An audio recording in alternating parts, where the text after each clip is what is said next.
శుభోదయం. Good morning Kadapa. ఈరోజు కడప మన కడప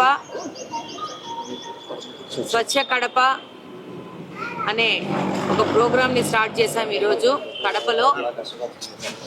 కడపలో ప్రతి ఒక్క వారము 2 డివిజన్లలో 2 ప్రాంతాలలో టోటల్గా కడపలో ఉన్న కార్పొరేషన్ సిబ్బంది, కమిషనర్ గారితో పాటు అన్ని సెక్షన్స్ సంబంధించిన సిబ్బందితో పాటు ఈ యొక్క కడపలో ఈ యొక్క స్వచ్ఛ కడప ఉద్దేశంతో ముందుకెళ్తున్నాము.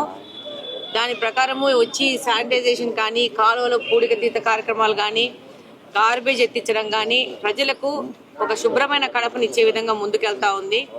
ఈరోజు చంద్రబాబు నాయుడు గారు స్వచ్ఛాంధ్ర పేరు మీద ముందుకెళ్తున్నారు. ప్రతి ఒక్క మనకు వచ్చే జబ్బులు కానీ, మన యొక్క ఆర్థిక స్థితిగతులు కానీ మనకు శుభ్రత మీదనే ఆధారపడి ఉంటాయి. కాబట్టి అదొక పెద్ద మోటివ్తో బాబు గారు వెళ్తున్నారు. అలాగనే కడపలో కూడా మనమందరము స్వచ్ఛ కడపని ముందుకు తీసుకుపోవాల్సిన అవసరం ఉంది. అందులో భాగంగా తెలుగుదేశం పార్టీ నాయకులు కూడా పెద్ద ఎత్తున ముందుకు వస్తున్నారు.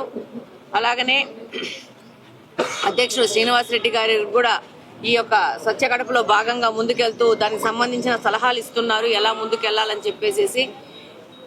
ఈ రోజు ఈ కార్యక్రమం మొదలైంది కడపలో స్వచ్ఛ కడప. ఇక్కడి నుంచి ప్రతి ఒక్క కడప మొత్తము చుట్టి కడపను స్వచ్ఛ కడపను చేసి ప్రజలకు చాలా సౌకర్యవంతంగా కడపను తీసుకుపోవడము, అలాగనే ఆయా ప్రాంతాల్లో ఉన్న సమస్యలను ప్రజల దగ్గరికి వెళ్ళి వినాలని అనుకున్నాము. ప్రజలు కూడా ముందుకు వస్తున్నారు, వాళ్ళకున్న సమస్యలు చెప్తున్నారు. అక్కడికక్కడ ఆ సమస్యలు ఆ నుంచి 3 రోజులు ఆ ప్రాంతంలో క్లియర్ చేసి ముందుకెళ్లే విధంగా వెళ్తున్నాము.